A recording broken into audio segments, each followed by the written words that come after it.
Gold, trusted gold buyers. మీరు తాకట్టు పెట్టిన బంగారాన్ని విడిపించి ఈ రోజు ఉన్న మార్కెట్ ధరకు కొనబడను. Welcome to I dream. నేను మీ రాజా. ఏప్రిల్ 3వ తేదీన రాకాస మూవీ రిలీజ్ కాబోతుంది. ఈ సందర్భంగా ఆ టీం మొత్తం అంతా ఉన్నారు.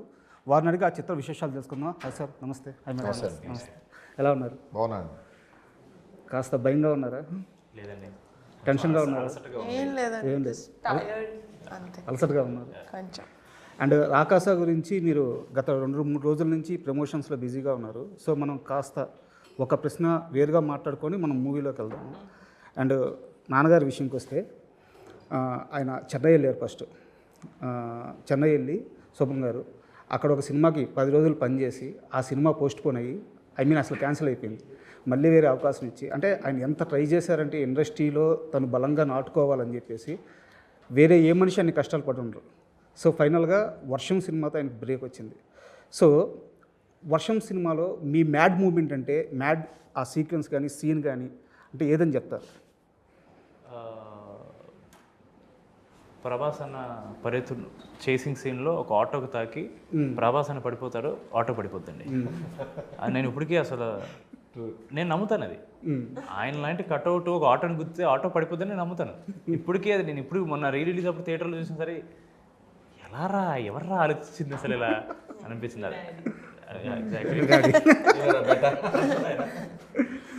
ట్రూ. ఎందుకంటే ఆ సీక్వెన్స్ అంతా బాబుని ఎత్తుకెళ్ళి ఆ ఫైట్, ఆ బోరింగ్ లాగడం కానీ, ఆటోని కుదరడం కానీ, తర్వాత గోపిచంద్ గారు వచ్చినప్పుడు యాక్చువల్గా మంచి ఇంటర్వల్ బ్లాక్. అది పెద్ద ఫైట్ ఎక్స్పెక్ట్ చేస్తాం. ఇద్దరు సరైన పర్సన్స్ అనమాట. అక్కడ ఫైట్ కట్ చేసి ఒక చిన్న డైలాగ్, శైలు కోసం నేను 100 సార్లు చావడానికి చచ్చిపోతాను, నువ్వు చచ్చిపోతావు, శైలి కోసం నేను చంపుతాను, నువ్వు చంపుతావు. సూపర్. నిజంగా మీరు అదే చెప్తారని గెస్ చేశాను. కరెక్ట్గా చెప్పారు.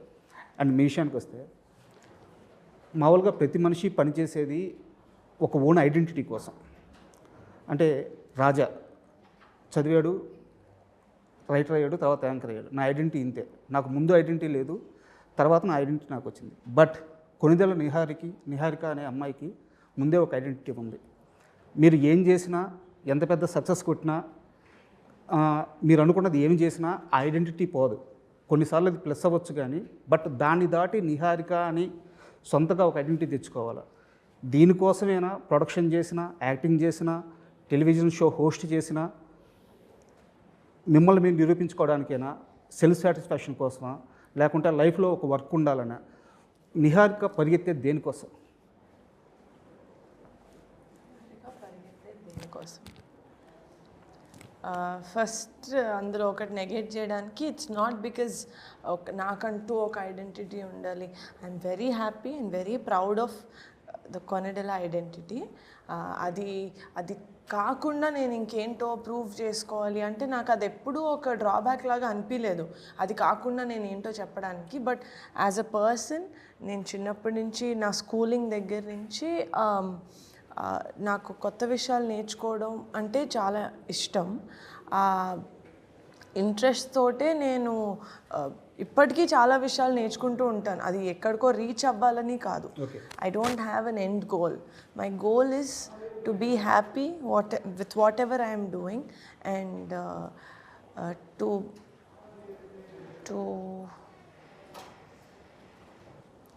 change something. ఏదో ఒక మార్పు తీసుకురావాలి అని. అది ఎందులో అయినా చిన్నది పెద్దది అని కాదు, ఎందులోకైనా ఒక దాంట్లో మార్పు తీసుకురావాలి అంతే. I'm chasing change for the better. Super. And Sini గారు, మీ విషయానికి వస్తే నేను ఇయర్ కరెక్ట్గా చెప్పలేను, 2012 ఆ 13 సంథింగ్ 11 ఇయర్ నేను కరెక్ట్గా చెప్పలేను. TV1 అని ఒక ఛానల్ ఉండేది. దాంట్లో TV9 అని దాని ముందు ఉండేది, అనుబంధంగానే ఉండేది. దాంట్లో భాగ్యనగరం మీద స్పెషల్ స్క్రిప్ట్ రాయాలని చెప్పి నన్ను తీసుకొచ్చారు. అంటే నేను అక్కడ ఎంప్లాయిని కాదు, వేరే ప్రోగ్రామ్ ప్రొడ్యూసరు గట్టిగా అడగడం వల్ల నన్ను తీసుకొచ్చారు అనమాట. అంటే షో డిజైన్ చేస్తున్నారు అప్పుడు, షో డిజైనింగ్ కోసం. ఫస్ట్ టైం మిమ్మల్ని అక్కడ చూశాను. దాని తర్వాత అంటే చాలామందికి తెలిసి ఉండకపోవచ్చు, మీరు జెమినీలో జాబ్ కోసం ట్రై చేశారు. జెమినీలో యాంకర్గా చేశారా? జెమినీలో యాంకర్గా చేశారు. అంటే మీరు వచ్చిన ఆ చిన్న చిన్న మెట్లన్నీ దగ్గర నుంచి చూసిన మనిషిని నేను. సో ఈరోజు మీరు ఎదిగిన తీరు, మీరు ఇప్పుడు ఈరోజు మీరున్న స్థానం, ఇవన్నీ చూసుకుంటే లైఫ్లో ఒకసారి ఏమనిపిస్తుంది? అదేనండి. అంటే ఎక్కే మెట్లు సరైన మెట్లు ఎక్కాలి, ఏ మెట్లు ఎక్కుతున్నావో కంపల్సరీ చూస్ చేసుకోవాలి, ఆ మెట్ల కోసం కష్టపడాలి, ఏ మెట్టు వరకు ఎక్కాలో అది కూడా తెలుసుకోవాలి, ఎక్కేటప్పుడు అందరితో బాగుండాలి, అది తెలుసుకున్నానండి. సూపర్. అండ్ మనం రాకాస విషయానికి వద్దాం.